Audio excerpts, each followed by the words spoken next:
Good morning student, welcome to our channel dynamic tuition classes.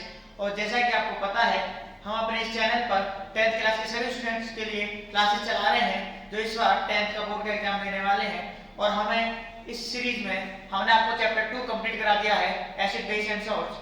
और आज हम अपने सीरीज में चैप्टर 1 का स्टार्ट करने वाले हैं, जिसका नाम है क्या केमिकल रिएक्शन एंड इक्वेशन। क्या होगा? Chemical reaction and equation. देखिए, जैसे हम चलाते हैं, पहले तो हम अपने नोट्स कराएंगे, फिर नोट्स के अकॉर्डिंग क्वेश्चंस कराएंगे, उसी तरीके से चैप्टर को फिनिश करेंगे। देखिए, हम स्टार्ट करते हैं चैप्टर। पहले जैसे कि आपको पता है, चैप्टर के नाम में दिख रहा है केमिकल रिएक्शन एंड इक्वेशन। तो पहले हमें ये पता होना चाहिए कि केमिकल रिएक्शंस होती क्या है।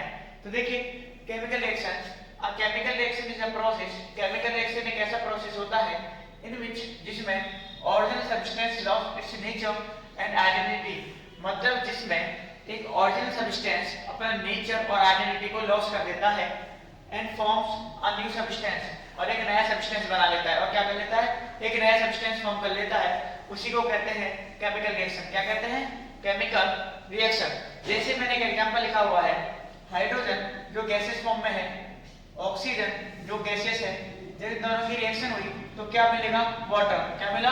वाटर। जब हाइड्रोजन जो गैसेस फॉर्म में है और ऑक्सीजन जो भी गैसेस में, हमने जब रिएक्शन कराई तो हमें मिला वाटर जो लिक्विड फॉर्म में है। तो देखिए, दोनों की रिएक्टेंट की जो पहली स्पीशीज होती है उनको रिएक्टेंट बोलते हैं, और जो बाद में बनता है उसको प्रोडक्ट बोलते हैं। वो आगे पढ़ेंगे। तो देखिए, ये जो है गैसेस फॉर्म में थी और बाद में किसमें बदल गई? लिक्विड में। तो डिफाइन से मैच कीजिए, ऐसी केमिकल रिएक्शंस जिसमें ओरिजिनल सब्सटेंस लॉस कर दे अपने नेचर को एंड आइडेंटिटी को, मतलब यहाँ गैसेस फॉर्म थी और बाद में किसमें चेंज हो गई? वाटर में, जो क्या है? Liquid form. वही कहलाती है केमिकल रिएक्शंस। क्या कहलाती है?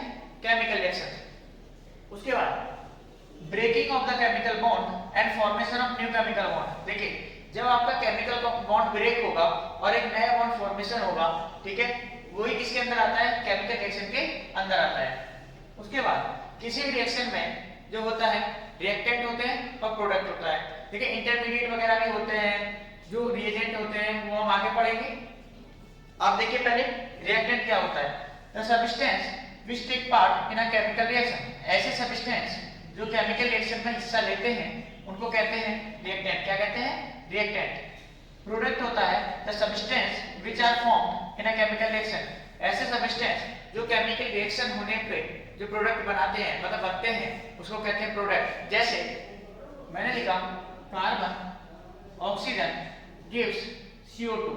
तो जो हमारे कार्बन और ऑक्सीजन है, ये हमारे क्या है? रिएक्टेंट है। क्या है? रिएक्टेंट है। और जो हमारा CO2 है, ये है प्रोडक्ट। क्या है? प्रोडक्ट है। ठीक है, नोट डाउन कीजिए, आगे चलते हैं।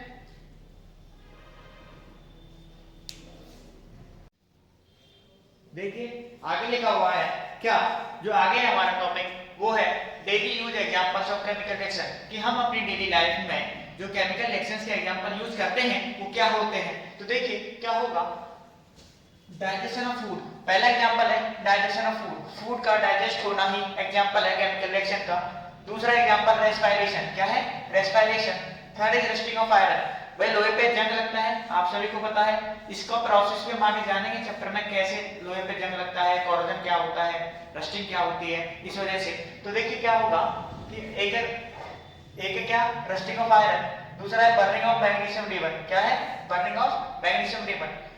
देखिए, ये भी डेली यूज में हम देखते हैं बर्निंग ऑफ मैग्नीशियम रिबन। ये एक्सपेरिमेंट हम चैप्टर में पढ़ेंगे आगे, क्या होता है बर्निंग ऑफ मैग्नीशियम रिबन में। और फॉर्मेशन ऑफ कर्ड, ये भी आपको पता है दही कैसे बनती है, कर्ड का फॉर्मेशन कैसे होता है। तो ये आपके एग्जांपल्स हैं डेली लाइफ के। क्वेश्चन में पूछ लिया जाता है कि डेली लाइफ के एग्जांपल्स बताइए केमिकल रिएक्शन में, तो आपको ये लिखने हैं। उसके बाद किसी भी केमिकल रिएक्शंस के जब रिएक्शन होती है तो क्या क्या स्टेप फॉलो होते हैं वो देख लीजिए, जिसको हमने नाम दिया है कैरेक्टरिस्टिक्स ऑफ केमिकल रिएक्शन। पहला कैरेक्टरिस्टिक्स है चेंज इन स्टेट। क्या है? Change in state. देखिए, चेंज इन स्टेट का मतलब ये है कि सपोज कीजिए आपका कोई कंपाउंड या कोई एलिमेंट, जैसे आप सपोज कीजिए मैं बोलूं आइस है, और आइस को आप मेल्ट करते हो तो किसमें बदलता है? वाटर में। तो जो आइस है वो सॉलिड स्टेट में होता है और वाटर लिक्विड स्टेट में होता है। तो इसकी चेंज स्टेट हो गई। ठीक है, चेंज इन स्टेट। बाकी हम एग्जांपल्स वन बाय वन सबके करेंगे। देखिए चेंज इन कलर मतलब कोई भी रिएक्शन होती है तो रिएक्टेंट का कलर कुछ होता है, प्रोडक्ट में कलर चेंज हो जाता है, तो चेंज इन कलर दूसरी कैरेक्टरिस्टिक्स है। तीसरी एवोल्यूशन ऑफ गैस। आपने बहुत सी रिएक्शंस देखी होंगी जिसमें हीट बाहर निकलती है या गैसेस बाहर निकलती हैं, तो क्या होगा, वो होगी इवोल्यूशन ऑफ गैस। एक है चेंज इन टेम्परेचर। भाई देखिए टेम्परेचर बढ़ाने पर ही रिएक्शन में कुछ ना कुछ प्रोडक्ट फॉर्म होता है, चाहे टेम्परेचर घटाइए या बढ़ाइए, ठीक है। एक है फॉर्मेशन ऑफ पीपीटी। देखिए बहुत सारी रिएक्शंस में हमारी पीपीटी बनती है, फॉर्मेशन होती है प्रेसिपिटेट की, जिसको कहते हैं प्रेसिपिटेट। इस प्रेसिपिटेट का मतलब ये है कि जो रिएक्शंस किसी कंपाउंड को सॉल्युबल नहीं कर पाती, जो नीचे सेटल डाउन हो जाता है, वो होता है पीपीटी। जैसे आपने वो टेस्ट ली, आपको टेस्ट किया, उसमें कुछ कंटेंट हमारा जो होता है वो नीचे डिपॉजिट हो जाता है, वो कहलाता है पीपीटी। क्या कहलाता है? पीपीटी। बाकी हम एग्जांपल से समझेंगे आगे क्या होता है, इनको वन बाय वन समझेंगे, ठीक है। अपने इस लेक्चर में हम इतना ही रखते हैं इस बार, नेक्स्ट क्लास में देखेंगे, ठीक है। Thank you to all.